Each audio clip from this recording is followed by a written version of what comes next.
অতীতে সোনালী আঁশ খ্যাত পাট প্রায় বিলুপ্তির পথে। সেজন্য আমরা ৪৫ লক্ষ কৃষককে চিন্তা ভাবনা করে এবং বাংলাদেশে বেকারত্বের সমস্যা, শত শত হাজার হাজার পাটকলের শ্রমিক আগে ছিল এবং বর্তমানে যে পরিমাণ আবাদি জমি অনাবাদি হয়ে পড়ে আছে, কৃষক যদি পাট চাষ করে আর ওই পাট সংরক্ষণের জন্য পাটকলগুলি যদি চালু করে, অবশ্যই দেশে চুরি সন্ত্রাসী চাঁদাবাজি বন্ধ হয়ে মানুষ কর্মমুখী হবে। সেজন্য বর্তমান সরকারের কাছে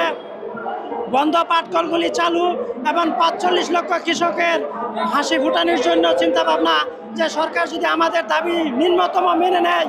এবং প্লাস্টিক পলিথিন বর্জন করে পাটের ২৭৯টা পণ্য অলরেডি স্যাম্পল হলেও হয়েছে, এগুলি বাজারজাত করলে কৃষকের মুখে ফুটবে হাসি, বেকার যুবক যুবতীদের মুখে ফুটবে হাসি, থাকবে না দেশে দারিদ্রতা, থাকবে না দেশে বেকার সমস্যা। সেই জন্য আমরা পাটের পোশাক পরিধান করে